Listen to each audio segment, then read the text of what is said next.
Are there any more questions in the middle lane? Please. Assalamu alaikum. I'm Prabhakaran. I'm working as a supervisor.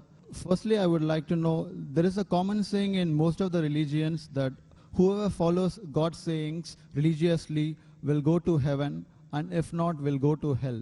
Taking this into consideration, I would like to know what will be the status of non-Muslims on the day of judgment. Secondly, I would like to know the importance of the holy month of Ramadan for the benefit of non-Muslims who have come here. And finally, I would like to say, from the little experience I have gained in my life, I can strongly say Islam is the only religion which has clear-cut, sound theoretical knowledge supported with logical examples with reasoning.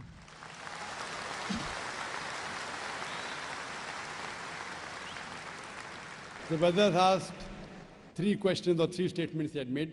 The first question was that all the religions say that if you don't believe in the commandments of God, you will go to hell. What will happen to non-Muslim on the day of judgment? Brother, as I mentioned earlier, the Quran says in Surah Nisa chapter 4 verse 48 and Surah Nisa chapter 4 verse 116, Allah, if He pleases, He may forgive any sin, but the sin of shirk, associating partners with God, He'll never forgive. So if a person dies as a non-Muslim and he associates partners with others, he believes in false gods, he does idol worship, he shall never go to heaven. Compulsory he'll go to hell. To go to heaven, you have to believe in one God, worship Him alone, and follow His commandments. Regarding a second question, what is the benefit of the month of Ramadan to the non-Muslims? Quran says in Surah Baqarah chapter 2 verse number 83, fasting has been prescribed to you as it was prescribed to people who came before you, so that you may learn self-restraint. The reason we fast is because we increase our taqwa, our God consciousness, our piety. And Surah Baqarah chapter number 2 verse 185 says, Ramadan was the month in which the Quran was revealed as a guidance to the whole of humanity, as a criteria to judge right from wrong. Ramadan is this month in which the glorious Quran, the last and final revelation, was revealed to the last and final messenger, Prophet Muhammad, peace be upon him. And the Quran says, this Quran is a guidance for humanity, not only for Muslims or for the Arabs, for the whole of humanity. And it is a criteria to judge right from wrong. So this month of Ramadan, how does it benefit the non-Muslims? Quran was revealed in it as a guidance for whole of humanity, Muslims and non-Muslims. Furthermore, beloved Prophet Muhammad said, Ramadan is the month in which the Satans, they are imprisoned. The gates of heaven are open and the gates of hell are closed. That means there are more chances you'll do good deeds. A person does more good deeds in Ramadan, the chances of him doing bad deeds is less. As far as non-Muslims, the message of Islam may go very well in the hearts of the non-Muslims, because the devil, the Satan, the imprisonment. So more chances of the non-Muslims accepting Islam. More chances he'll come closer to Islam. Regarding a third statement, you believe that Islam has got theoretical points in it and it is backed up with reason and logic. So when you agree that Islam then rules and regulations which are backed up with reason and logic, my question to you in this month of Ramadan, then why don't you accept Islam? It is not a question of accepting Islam. For the matter of fact, I do accept all the religions, all the good things every religion is saying. So I don't have any... Whether you say you believe in all the good things in all the religions, that means there are some bad things in some religions, correct? I do agree, strongly agree. Oh, fine. I want to ask you a simple question. What do you think is bad in Islam? Practically, I have not come across anything bad in Islam, but maybe in practice, people have... No, in Islam, don't talk about Muslim. Muslim may be bad. I'm not talking about Muslims. Okay. Talk about Islam. There are Muslims who may have alcohol, there are Muslims who may cheat. I'm not come across anything bad about Islam, good. to be now very frank. You told me very frankly, you take good things of all the religions. You also said you know there are bad things in other religions. And you also said you don't know of anything bad in Islam. So Yeah, now in the other religions, there are good and bad. In this religion, only good. Suppose I give you 2 glasses of water. One is pure water. Other water, pure water, and 1 drop of urine. So which water will you drink? Good water, of course. Good, pure water. So this is a pure religion. Absolutely pure, without adulteration. Now, when I realize it is pure, when you are thirsty, you drink the pure water. No, I believe it is pure, but I won't drink it. It doesn't make sense. If I want to get admission in a university, I do my survey. This university is the best.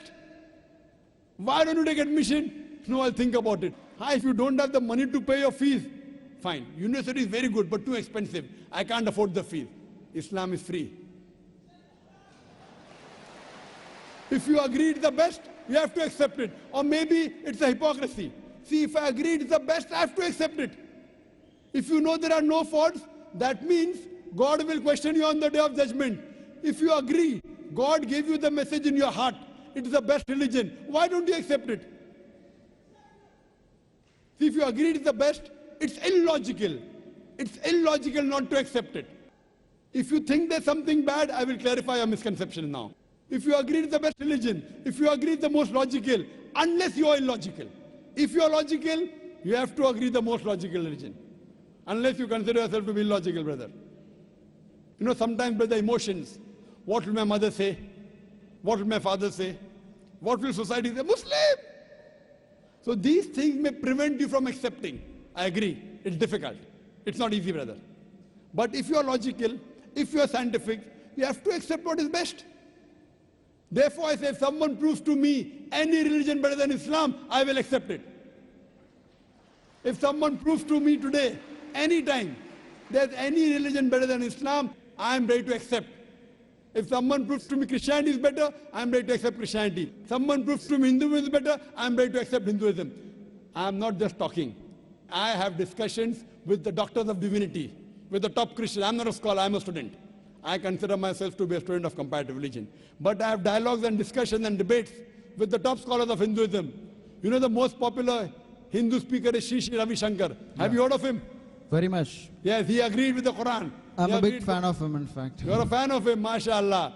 Have you seen my debate with Sri Ravi Shankar? No, I've not seen. So you should see the debate with your hero, Yeah. Sri Ravi Shankar, Sure. and the student of comparative religion. Inshallah, if I get an opportunity, definitely. Yes, and since you agree, even he agreed that God has got no images. He agreed in the truthfulness of the Quran. Unfortunately, he didn't accept it. You know why? If he accepts, he will lose all the following. I agree. You agree. Do you have a following? Do you have a following, brother? No, I don't have any following. Very good. So what will you lose? Maybe some friendship, maybe some relatives. It's difficult. It's difficult. But if you know the truth, you should accept it. There's nothing wrong about it. Actually, so far as of now, I have not thought of about this because this is the very toughest and hardest thing in life to make. Think today in the month of Ramadan. You ask me how does it benefit non-Muslims? It benefits the non-Muslims in opening the heart towards the truth. So I request you to think it over. If not today, yet you have another 3 weeks.